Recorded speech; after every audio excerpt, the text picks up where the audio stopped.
Canada. Hope you're doing well today, Canada. Is it Canada Day or something? No. Well, no. July 2nd is Canada Day, I believe. Is that right?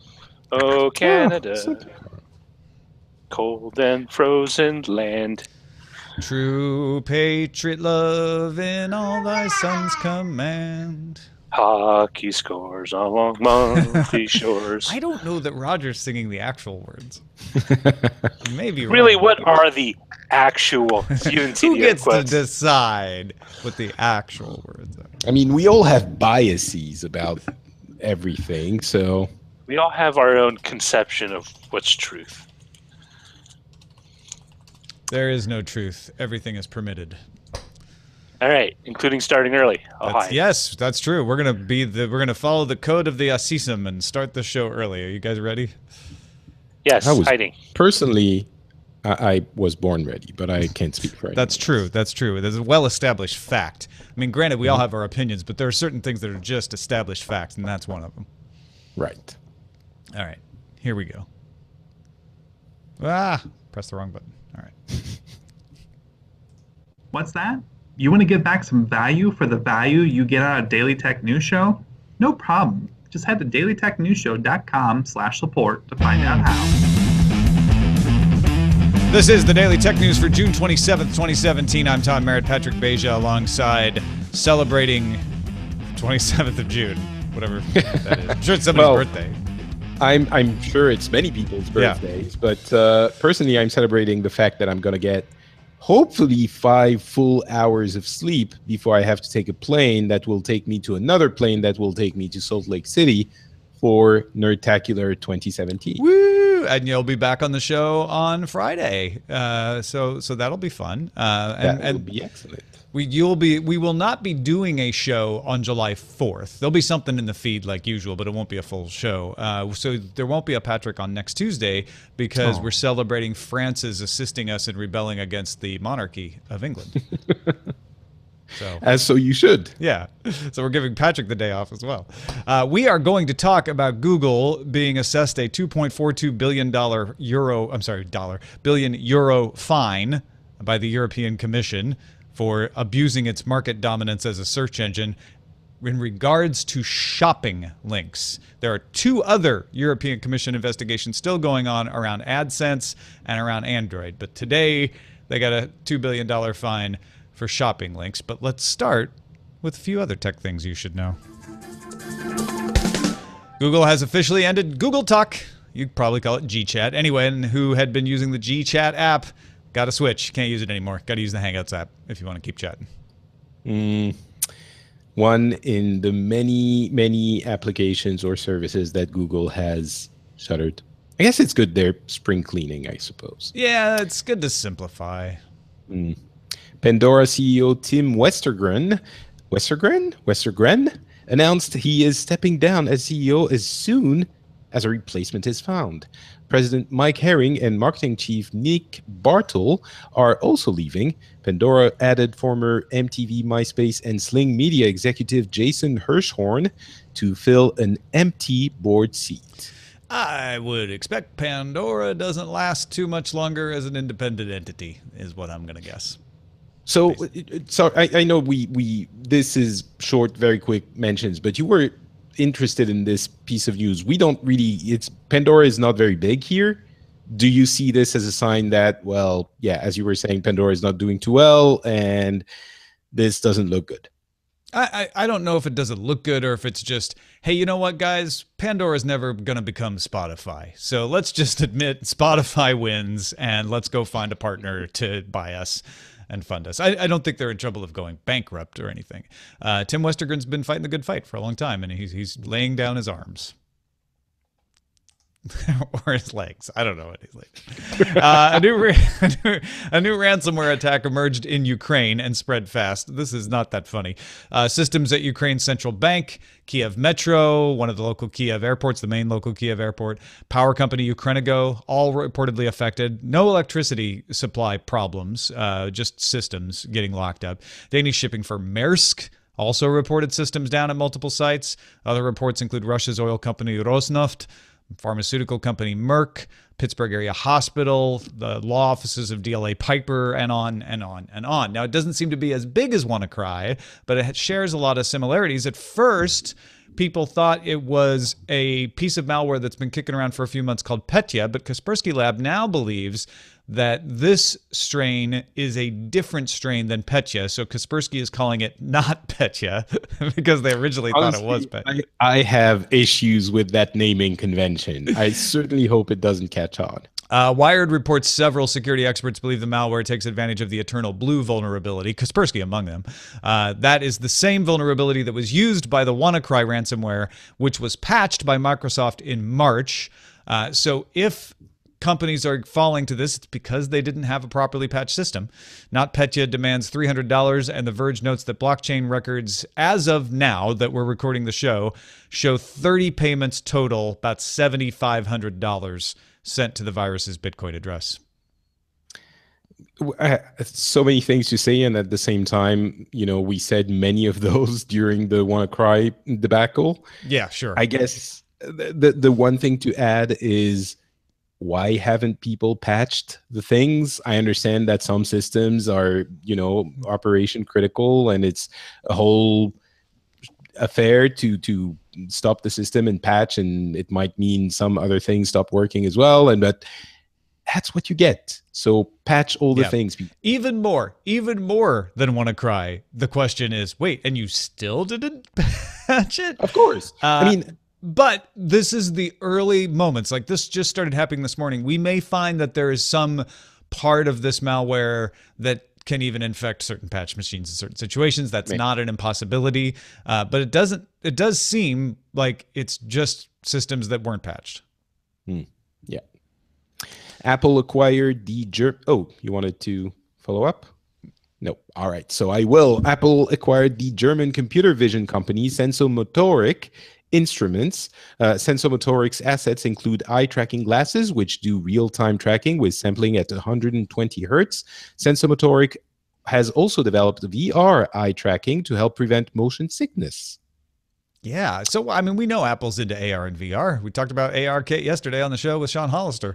But this is intriguing because it's a company that does a particular type of thing. And man, if Apple comes out with a VR headset that doesn't make you motion sick, for the people who get motion sick, that could be a big advantage. Well, that's certainly one of the issues that VR is having. It's not anecdotal. Depending on the way the software is designed and the headset, you might get motion sick, and many people do. It's not, about some people are immune to it and some people get it. It's everyone gets it in different conditions. So this is interesting because it's really dedicated to VR. So it might indicate that they're not just thinking about it, but they are probably serious about it. And we've seen some of the applications of the ARKit demos. Some of the demos are showing a lot of virtual stuff on screen, to the point that it's not impossible that if you do get a glass-like device, you could use it for AR as well as VR, potentially. Yeah. And it also gives me an opportunity to mention something about what you discussed yesterday when you were talking about the incredible applications that we're seeing with the ARKit already with the iOS 11 beta, which are indeed very interesting. I did want to say, however, that I don't think this is going to be very useful on the phone beyond the novelty that we've seen in the past. It's more precise, it's all of those things. But you didn't mention the fact that really this might become an interesting product if they come out with specific hardware. And in that context, I think the demos we're starting to see now are a lot more appealing, because with dedicated hardware, it can actually be useful. That's a fair point. I think what's impressive to me and to the people who are getting excited about measuring tape is you didn't need extra hardware. And that has been one of the things keeping people who otherwise might want to try VR or AR in this case from doing so is, I don't want to have to get special hardware. I don't want to have to buy a Project Tango phone. I don't want to have to buy a case to put my Samsung Galaxy S8 in. I might try it otherwise. And this is that might try it otherwise. Now, both of these points may work together where there's just enough novelty or fun or mildly useful, like the measuring thing, AR that doesn't need the extra hardware, that it gets people to understand the benefits of it to the point where they say, well, I would like to buy perhaps a case or hardware or something like that. Could happen. By the way, Whistle pointed out in our chat room, just going back to the malware for a moment, that WannaCry was able to infect patched machines once it got inside of a network, because once it's got access to a particular system, it could start using other vectors, and that is likely to be true of NotPetya as well. So that is not how it's spreading from system to system necessarily, but it is how it could lock down large amounts of systems. So are you saying that basically it's good to patch or vaccinate the entire population in order to not create herd immunity? Yeah, you need your Windows machines to have herd immunity. That one XP machine out there, actually XP isn't the best example, but that one unpatched machine, gets everybody else rubella. Mark Zuckerberg posted Tuesday that Facebook now has 2 billion monthly users. That keeps it as the largest social app in terms of logged in users, ahead of YouTube's 1.5 billion and WeChat's 889 million. Facebook's user count grew 17%. That's the fastest for any year since 2012. A large amount of that growth is coming from outside Europe and North America. They break it down into 4 categories: Europe, US and Canada, Asia Pacific, and everybody else. And all the growth's coming from Asia Pacific and everybody else. Every time now for the past few months or a couple of years that we talk about Facebook and something new they're doing, I'm saying this, and I don't think I'll ever get tired of repeating it. I don't think we're commending Mark Zuckerberg's business acumen enough, because it's sort of become accepted that Facebook is the biggest social network. But really, when the history books are written, at every turn of the history of that company, he could have made, different decisions. And every time he made the right decision to keep growing his company and to have, even if he missed something, he knew before everyone else that he needed to put the money on the table to get the company that didn't miss it and get that company into the fold. So, and the fact that he's continuing to grow the company, I just want to point it out because it's unimpressive now. Facebook is just here, but it continues to be incredibly impressive. Yeah.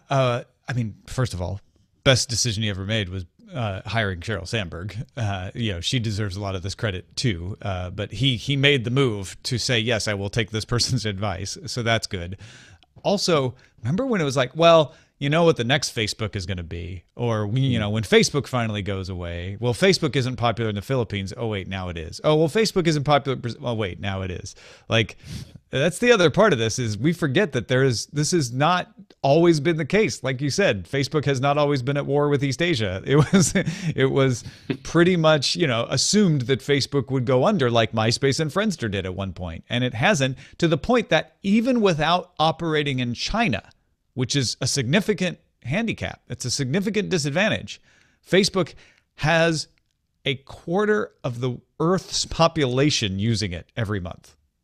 Yeah, it has to do with business decisions, and it has to do with technical decisions on the back end, and it has to do with UI decisions. I mean, Facebook has not changed as much in the past few years as it has before, but it keeps adding stuff. It keeps adding, the things that we need. It's not the same Facebook from 2 years ago. Most recently, it's live video and these kinds of things, and just video, period. And I think there would be a really interesting, I'm sure there will be really interesting books written, not just about the dominance and the scary aspects of Facebook, which there certainly are, but also the way Zuckerberg shepherded the ship. Yeah, and it is frightening to have one company that has that many users worldwide. And it deserves scrutiny. I don't want to brush that under the rug, but it's also impressive that any company could hit that mark with as many mistakes as it's made over the years, with as many people. I mean, it does seem to me that people have gone from saying, I don't use Facebook, to I don't use Facebook very much. You know, it's gone from like, I never look at Facebook, to I only look at Facebook for this one thing. Like, there's something. You can't not use Facebook. You can't. I mean, if you want to have it is a problem. But all I'm saying is Zuckerberg 2020. It's a sound decision. I don't know about 2020, but maybe. I don't think he really wants to be president yet.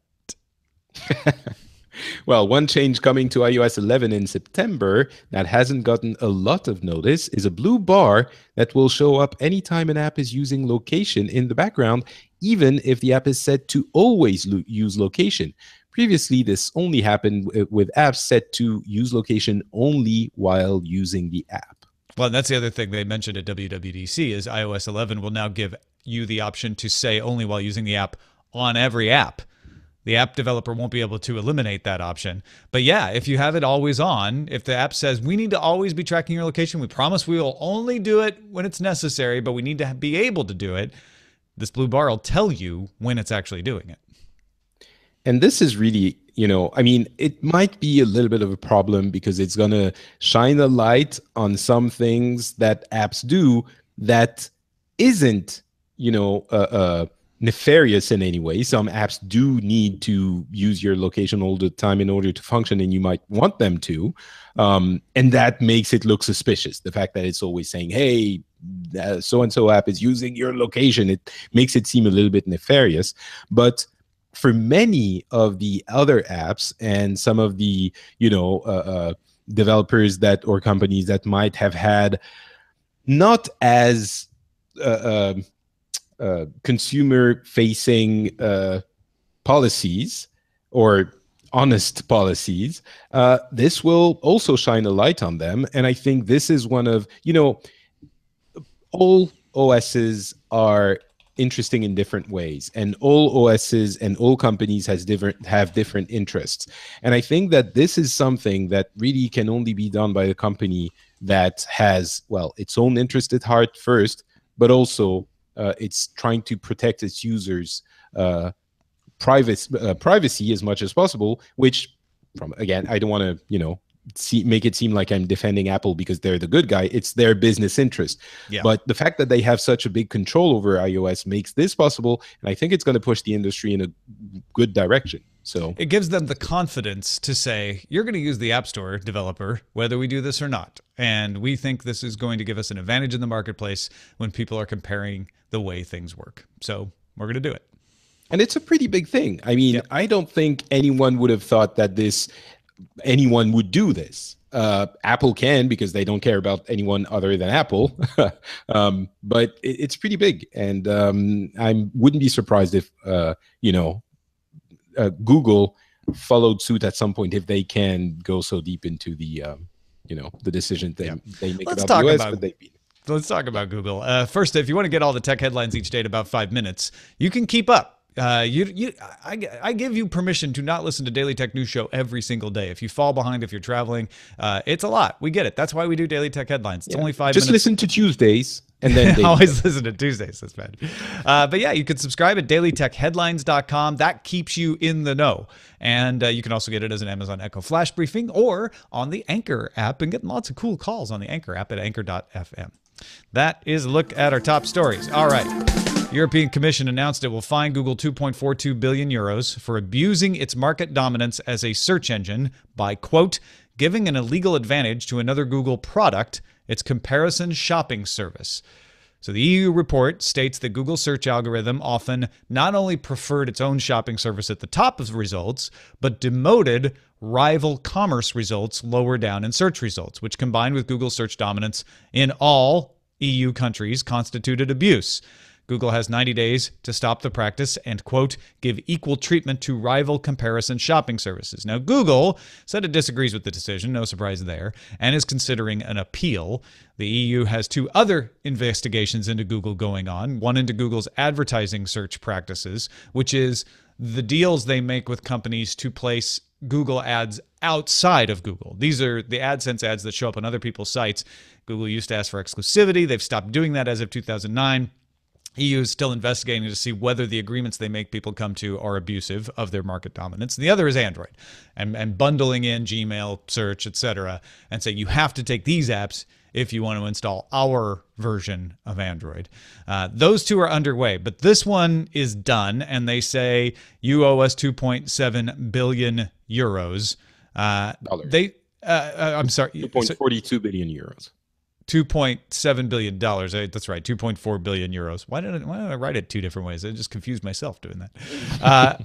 Marguerite Vestager, who is the competition commissioner who led this investigation, said, we do not find that Google Shopping is in competition with Amazon and eBay. That's the argument Google's been making. They're just saying, look, people go look for shopping results. They go to Amazon, they go to eBay, and so we're trying to compete with them. Vestager says the reason is because they are different. In Amazon and eBay, you can search within Amazon and eBay's universe of different retailers. Amazon, however, could be a customer of Google Shopping. They could have and do have Amazon search results show up as a part of the paid placement of Google Shopping. But another comparison shopping service cannot be a customer of Google Shopping. You can't say, I run, this other comparison shopping service. Let me buy placement at the top of your ads, Google. Google say you can buy AdSense ads, but you can't place your comparison shopping results here. So how do you feel about this, Patrick? Because it's kind of hard for me to even wrap my head around. What the EU is saying is, Google, you are so dominant that when you put shopping results at the top of your page, it inevitably pushes other comparison shopping services down in your search results and is unfair to them. Right, exactly. And there are a couple of elements to really understand here. What the EU is saying is, as you mentioned, the Google Shopping is one of those, little UI elements on top of the search results, right? So it is given prominent placement on the page. It is separated. And it is presented more clearly than the regular results that you get for your search. So mechanically, it is factual that the other results for your search for products are pushed down. And they go into a number of, pieces of reasoning why this creates an unfair advantage for a Google service, which, again, I think is pretty obvious for everyone. What Google is saying, essentially, is, yeah, but we do it really well. In their opposing views, like the other side of the story, it's not exactly what they're saying, but what they're saying is they're serving the customers so much better because their results are a lot better. And this is also true, but it's kind of answering a question that wasn't asked of them, right? Because the real problem is not that they have a great product, which they do in many, many ways, including shopping. The problem is, and it's not that so much that it's being problematic for the others. The problem is they have one product which has total market dominance in the EU. That's the search engine. And they're using that product to promote another of their products, thus hurting the competition. And that's the real issue. The competition is skewed. And you want, I think everyone would agree, everyone who's a little bit, for the market economy, you want healthy competition in order for the market to be healthy as well. And they're not saying Google is bad because they have a better service. They're saying they're stifling competition. And Google, in their answer, isn't really addressing this. They're talking about Amazon and eBay, but it's not the same service. So my reaction to this is, well, yeah, all of this is pretty clear cut. They do have a dominant position. Remember that they have 90% market share in most of the European Union. In all 31 European Economic Area countries, they have dominance, and they have 90% in most of them. Yeah. Exactly. So they have dominant market share dominance for search engine. Basically, if you go to search for something on the web, unlike in the US where you might use Bing maybe, or Yahoo, I suppose, you will be using Google. And the rules aren't saying that you can't have market dominance. It's fine to have market dominance. However, you can't use it to promote another one of your businesses. And it's the responsibility of the company that has market dominance to make sure that doesn't happen.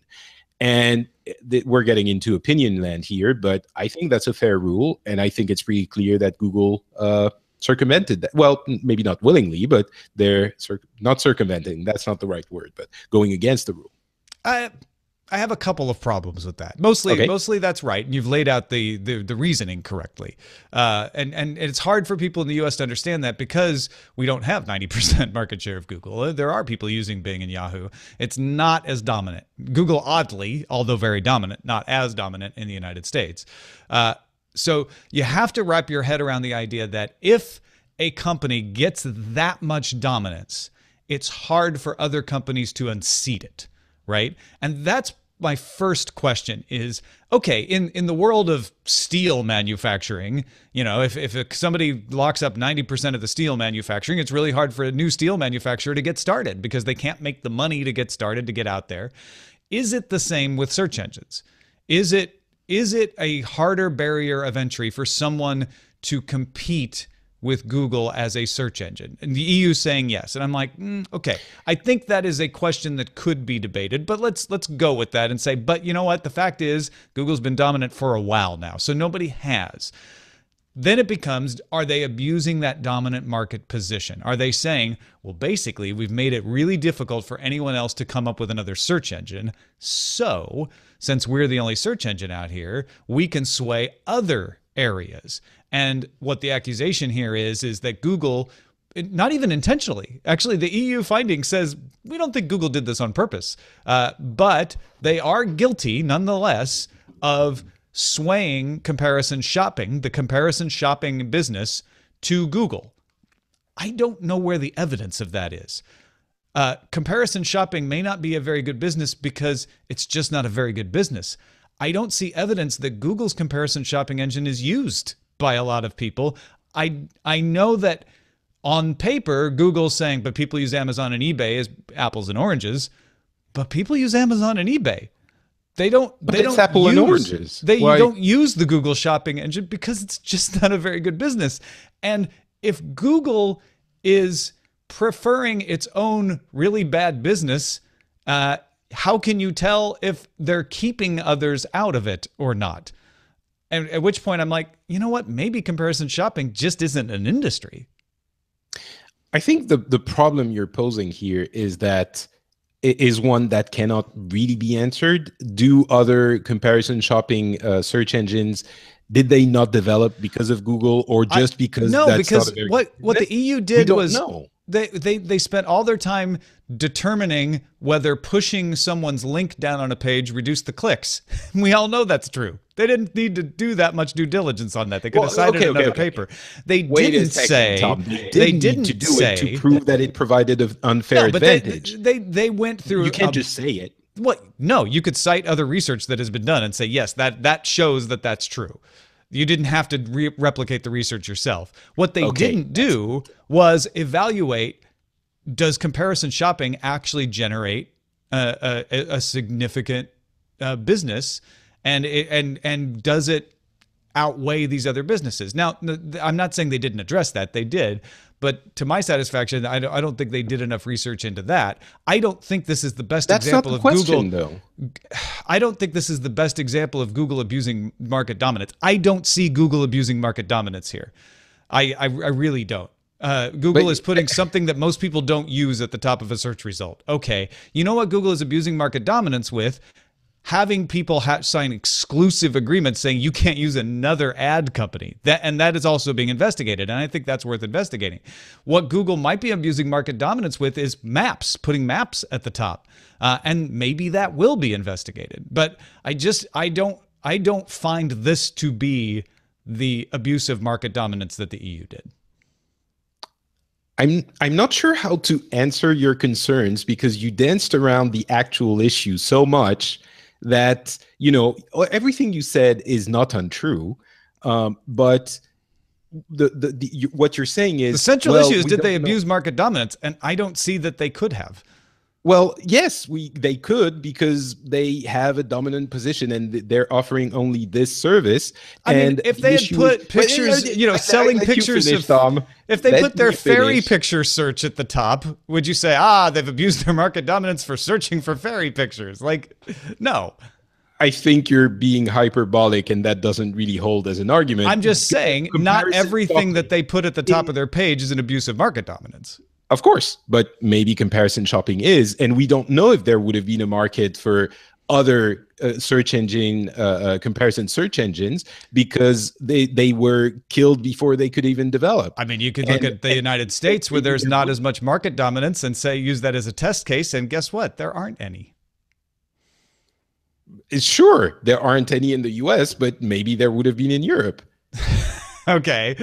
But I'm just saying, here you've got a test case where, like, hey, they didn't have as much market dominance. Did these comparison shopping services arise? No. So are you saying that this is you have, you know, your opinion should supersede the one of the European Union? Yes, I'm saying that I am so much smarter than the entire European. No, of Well, course that's not. basically I'm just what saying you're- this is my what opinion. you're saying, Tom, is this that is my opinion. well, Is that I don't see this to be what they see.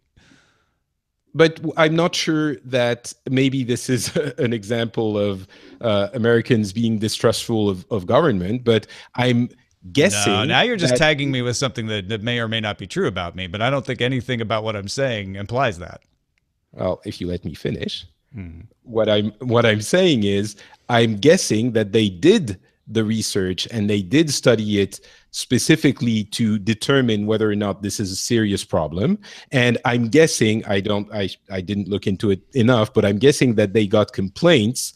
And given the fact that many companies are, you know, it's always easy to jump on Google when something bad happens to them, but I'm pretty sure they got complaints about this specifically. They did. Yeah, absolutely. And I trust them to have studied this enough to determine that it was a something worth acting on. Oh yeah, no, And- I don't disagree with any of that. I just haven't seen, and maybe it's there, and I just didn't run across it today because they haven't issued all the details. But I did not see any evaluation that this is the kind of business where a company abusing the market dominance really would have an effect. Yes, they had companies complain, but that's, you know, that doesn't mean that the complaint is valid just because a company did complain. Yeah, you don't know that the complaint is valid, but do you know that they didn't do the due diligence to determine whether or not it's valid? That's kind of pulling out an argument out of a hat. I don't understand. I think do the you have any complaint was evidence worth that it's not valid? I think the complaint was worth investigating,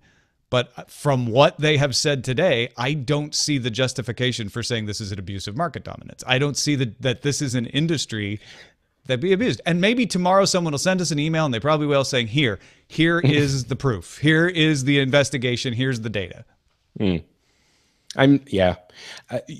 Okay, so maybe the market wasn't really worth it, but would you agree that they promoted their business comparison shopping using their search engine market dominance? Well, that's a tautology. You know, they have a market dominance, so anything they promote is by definition using their market dominance. So yeah, of course. I don't think that tells us much. It doesn't tell us whether they're abusing it or not. The other thing about the shopping results at the top is they are single product. And Google said people usually prefer links that take them directly to the products, not to websites where they have to repeat their searches. So in Google's mind, this is just them selling ads. They're providing a better service. We agree. They're just selling ads. They're saying these are ads. These are a different kind of ads. And the EU's like, well, okay, maybe. But it also looks a lot like what this guy over here is doing. I mean, would you say that Google is abusing its market dominance by putting ads on its page? It depends what the ad is. They certainly are abusing their market dominance when they're promoting other services, like when you mentioned maps. You know, when all of the different things that you can access. News, potentially Google News Yeah. is abusing market dominance. Certainly. And those are things that you very obviously see people taking advantage of. Yeah. You see people using regularly. Yeah. So, okay, maybe the search engine, the product search engine is not the biggest, market there has ever been. My argument is we will never know because Google is abusing their market dominance. But that kind of, I will sort of join you and be afraid for what it means next, because as certain as I am that this is actually a serious issue, I don't care so much as most people apparently about comparison shopping. I very much do care about maps, image search, all of those services that Google is providing. And I love the fact that it's so convenient. So I wouldn't want the EU to go and mess with that. I think they might have to, but I think that what the EU is doing here, and this is the part that I think is getting left out a lot of the headlines. It's not about the amount of the fine. Google's got $13 billion in the bank; they can afford the fine. What it's about is Marguerite Vestager and the Commission establishing you have market dominance, and so anything that you do could be an abuse of that, and we are going to be looking over your shoulder. The other thing we didn't talk about yet is they didn't tell Google what to do to fix this problem. They said it's up to you. You need to here's what you're doing. You're causing an unequal display, and so you need to fix it. You decide how. Don't forget, Google has proposed 3 different remedies to this that were all rejected by the EU. So the EU is taking a hard line here, and I think it's because they want to use this to establish that Google has market dominance and can abuse it, so they can go after them for other things. Listen, I love Google. I use Google all the time. I use all of their services. I have sold my life to Google, and I think they are an incredible, amazing company that does incredible products. I do think, however, that there are situations where a company can become too dominant in a market. We just talked about Facebook. This is another example. And I don't think that's good for the free market, and even if we want to get a little bit philosophical, for a society. So I'm just kind of glad, however logically you want to turn it, I'm glad that someone is pushing back. Thank you, not because Madam I don't like Vestager. Google. Yeah, not because I don't like Google. I love them. And no, I you want said them to that's do exactly it, what Ms. Vestager said today, which, Google's great. We love Google. They do great stuff. But they broke the law. And I don't think this is the best example of them breaking the law. I do think that the AdSense case, where Google requires exclusivity or requires third parties to take a minimum number of search ads in order to get their ad business, that looks very much like abuse to me. I think Google demanding that people, if they want to take their version of Android, they have to take the Google apps, could be an abuse if there weren't an open source version that there is absolutely no friction to adopting. And also there are other actors on the mobile OS market. Yeah. So I mean, that one I think will play out a little differently. But yeah, it's this ain't over. Put it that way. Hey, thanks to everybody who participates in our subreddit. You can submit stories and vote on them at dailytechnewsshow.reddit.com. Before we get out of here, got a few things to check in on. First of all, Big Jim has a new Tech in Trade episode out. You can check that out at thetradenerd.com, the Tech in Trade podcast. Now, here's the problem, is that I didn't actually add that to my little iPad here. So entranced as we were by the Google and EU discussion. We're going to see just how fast Tom is at being able to add this to the soundboard. And here you go. Hey, thanks, Tom. On this next Tech and Trade, we're going to talk about autonomy on the high seas and what does it mean? That means we're talking about autonomous vessels sailing the ocean ships. And what happens when you have a boat that's on autopilot and it collides with another boat? Well, we had that happen just 2 weeks ago. And unfortunately, 7 U.S. Navy sailors lost their lives. So what does that mean for the future? Come join us and find out. You can find Tech and Trade on Stitcher, iTunes, and on Google Play Music. Back to you, Tom. Thank you, Jim. And of course, Jim definitely interested in following Maersk being affected by this ransomware as well. We move on to the next thing that Tom forgot to add to the soundboard, which is, I was hoping you'd have more to say about tech and trade, but I guess. I apologize. No, I said. I think Big Jim is an awesome human being, and he certainly does not abuse his market dominance on kindness. Now we have a call from Jake Bowles. He's the morning news anchor at KFDI. He has a question for us about smart speakers. Hey, Tom and Patrick, looking forward to hearing your discussion today about the EU slapping that huge fine on Google. But I've got a different question. Here at work, we just started doing flash briefings every few hours. We're the first in our local news market to do a flash briefing that isn't read by a text-to-speech program, and it's pretty cool so far. It's still hard for me to tell, though, if it's a fad or if the flash briefings and Echo devices in general are going to have the same kind of staying power as podcasts. Since we're just starting this last week, we don't have the numbers on how many people are listening, but based on your experience with Daily Tech Headlines or the flash briefings you listen to, do you think they're here to stay? Or are they going to pod fade or echo fade or flash fade? There we go. Thanks. Patrick, what do you think? So, well, first, Jake, incredible radio voice. I wish I had that voice. Second, I'm not sure what a flash briefing is.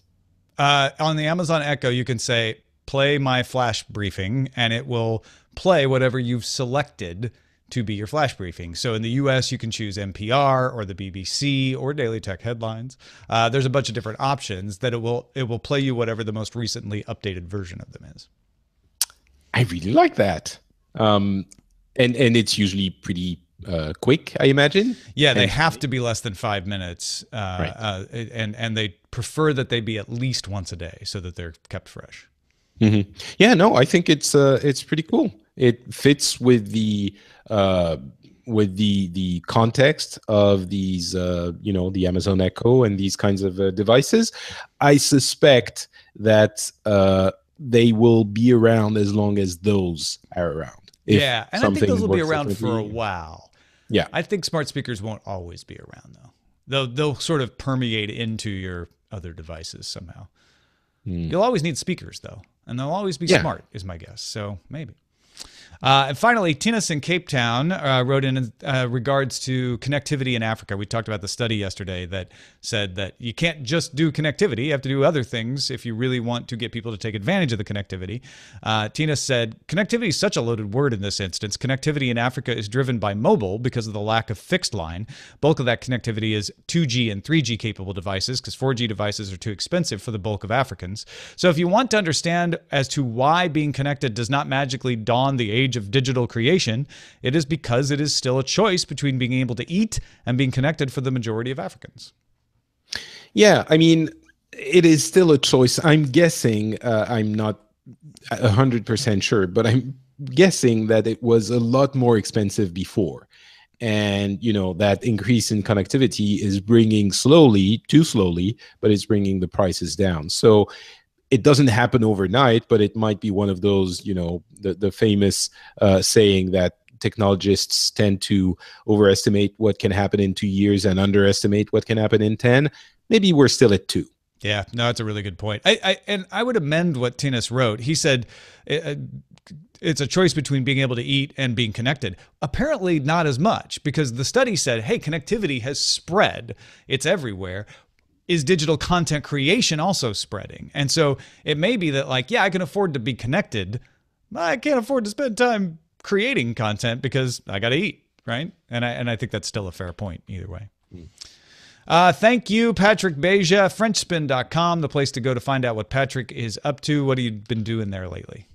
I guess I would point people to the Phileas Club, which is a show where I get people from different countries, different parts of the world, and we discuss what's been happening in this here world on our planet, and we get different opinions, different ideas, different views on the things that have been happening. And this time we talked about, President Trump, and you might be surprised by the nature of our conversation, as well as the representation of women and some different things, including Wonder Woman and how people consider that movie. It was a really interesting conversation. I encourage you to go listen to that show. It's called The Phileas Club. It's available on FrenchSpin.com and in every excellent podcast app you are using right now. I really liked it when your guest Owen J.J. Stone called his daughter over to ask her about Wonder Woman. That was an excellent moment in Phillies club history.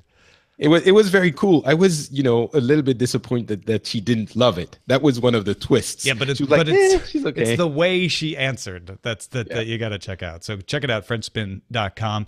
Hey, thanks to everybody who gives a little value back to this show for the value they get for it. That's how we work. We don't take ads, and we just say if you're enjoying the show, we just ask you give a little bit of that value back.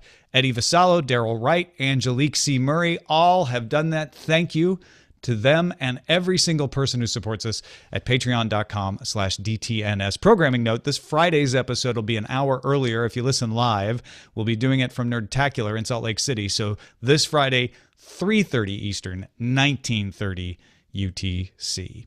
Our email address is feedback@dailytechnewsshow.com. We're live tomorrow and normally at 4:30 Eastern, 20:30 UTC at alphageekradio.com and diamondclub.tv. We're at facebook.com/dailytechnewsshow and our website is dailytechnewsshow.com.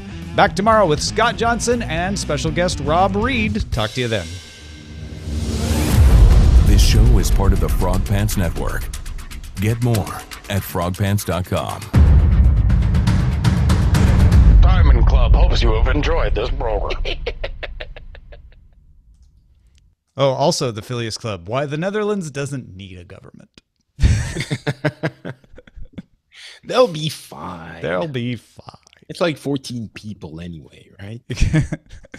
Well, if you only count Holland. All right. Roger is balancing Ellie and trying to get his mic back on. So we'll start digging into the showbot.tv headlines. Patrick, you should go to sleep, though. Yeah, I'm going to.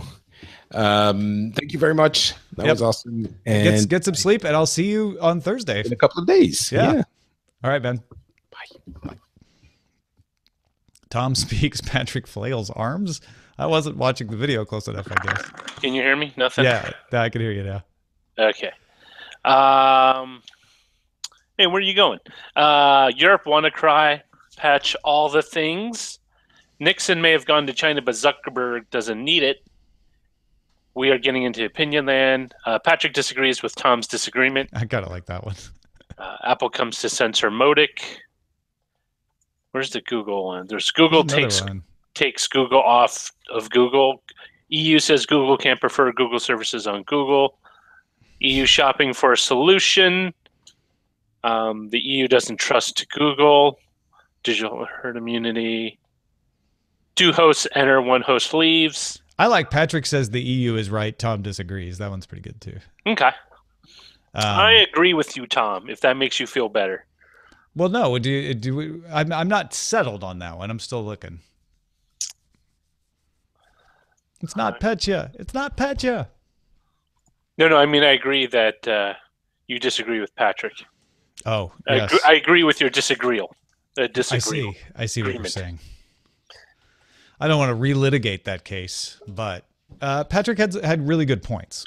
No, he did. I mean, part of it is a perspective issue. He did play the American card on me. I never played the French card in him. I'm just saying. You should. You should play dirty. I've played it before. I'm not saying I'm above it. I'm just saying I didn't this time. I don't believe I'm above anything. I just believe that one should maintain the level of discourse at which things don't go crazy. I just don't find the shopping thing, and I was having a hard time really expressing it properly. I just don't find that the shopping thing is... It's not compelling enough. I mean, how many... Comparison, first of all, I mean, and we didn't really get into this side of it, is it Google's job to promote other search engines too? I mean, when you search for Bing, when you search engine, what do you get on Google? Let's see. Search engine. Let's see. Have you tried using what we're using? DuckDuckGo. I don't know. I mean, it's not the best argument, but I just don't think this is just to me. It feels, the gut feeling is this is how the internet works, right? If you're going to have ads, you're going to have ads for individual products, and if you're going to have ads for individual products, you want them to show up well, and you want them to show up next to product searches. It's just the way it works, and this seems typical for a way a search engine should work, not a separate product. Agree. I guess that's where I was trying to get. Is like, I don't think a comparison search service is separate product. It's just a competing product. All right. I will be back in 30 seconds. Okay, yeah, go.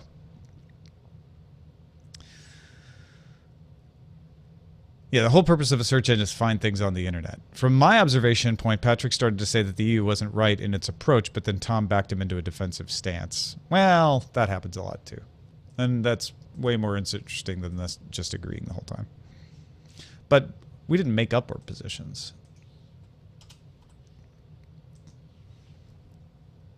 I honestly don't think the EU has ever really understood the way the internet works, says Dark Redeemer. That is not unusual. Governments, that's not an EU thing. Governments generally don't really internalize how internet works. What are you, a baby? Are you talking to your baby? Yeah. Just chew the apple. I'm sorry. What Roger's trying to say is when Apple comes out with a new operating system improvement, you need to chew over it and understand what they're trying to do. Maybe I should have cut the pieces smaller. He's saying if there were more market segments, we wouldn't have this abusive dominance problem. I like this. I like this. Roger talks to his child and Tom turns it into analysis. This could be our new show. Good. Just eat the pieces. Let's chew. Like, I understand. You just have it in your mouth. I don't want you to choke on it. No, of course not. Another programming note for you live people. Rich Straffolino will be hosting the show on Thursday while I'm traveling, and then I'll be back to host the show from Nerdtacular on Friday. And then next week, Monday is likely to be a casual episode with Roger and I. A lot of the U.S. has the day off, including Veronica. Tuesday will be, no regular episode. It'll be headlines only of some sort. And then Wednesday will be back to normal for the foreseeable future. Oh, and also on Friday, when you're from Nerdtacular, it's going to be an hour sooner, is it not? Yeah, I mentioned that in the main show, but it's worth repeating. It'll be at 12:30 Pacific, 3:30 Eastern, 19:30 UTC on Friday. No Justin Robert Young on Thursday. Justin Robert Young, however, will be from Nerdtacular on Friday. So you get Patrick and Justin and Scott. Scott will be doing double duty this week on Friday from Nerdtacular. And then also, that's going to be our analysts hangout. We're going to do the DTNS on Friday at Nerdtacular. It's a 90-minute panel segment, though. So as soon as we're done with DTNS, which we'll probably try to keep around 30 minutes, we will then go into the quarterly analysts hangout, which we do once a quarter. Once upon a quarter. And yeah, we're going to try to get Len in there. It's always a matter of getting the technology to work. We've been able to get the technology to work in the past, so fingers crossed. Beatmaster says internet companies don't get laws. I think they get laws just fine. They just I'm quibbling with what you're saying because I agree with what you're trying to say. They get the laws. They just try to find ways around them. It's not like it's a different thing. Like the government, I just don't think gets. They're looking at it as, well, that's a product and that's a product and that's a product, and that's just not the way the internet. Well, it doesn't fit that model. Whereas the internet companies know perfectly well what the law is. They're just trying to sneak around. Push it. Yeah. Trying to push. Do. Oh wait, can't do that. Push it real good. That was fair use. The internet companies reject your laws and substitute their own, says T2T2. Yeah, exactly. They work under the Mythbusters framework. And he said sometimes. Fair enough. Not all internet companies always trying to get around the law. So, I think sometimes we like to beat up governments for not getting it. But frankly, if you're not working in technology all the time, it isn't obvious what this stuff is. I mean, think about the first time you heard about Twitter or Facebook and whether you immediately got it. Now imagine the entire world doing that, and you're not living with it. You're not working with it all the time. It's hard. It's hard to keep up. However, it's their job to keep up. So I'm not going to let them off the hook. I'm just saying this is not something that's natural. You shouldn't say like, oh, just living, you should know that. You need to work at it. And they need to work at it. They should.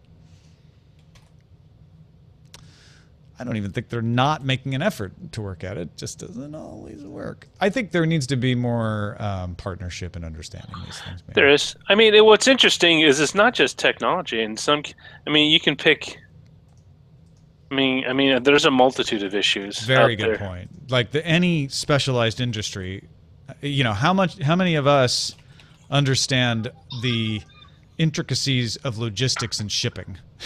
We probably think we understand more than we do, but then every time I talk to Jim Thatcher, I realize that there's way more that I don't understand. I mean, health, like the medical industry is a huge one. Education is another. I mean, there's just a lot of, everyone assumes they understand it because they view their particular slice of their experience with whatever that industry is as all of it.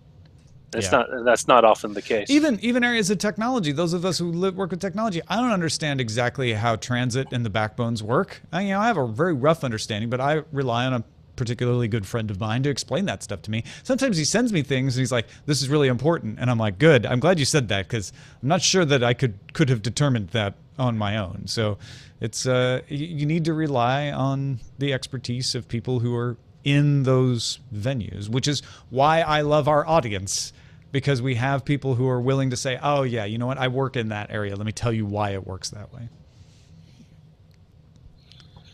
All right, folks. Well, that is it for today's episode. Thank you so much for joining us. And like I said, we'll be back tomorrow with Scott Johnson and Rob Reed. See you then.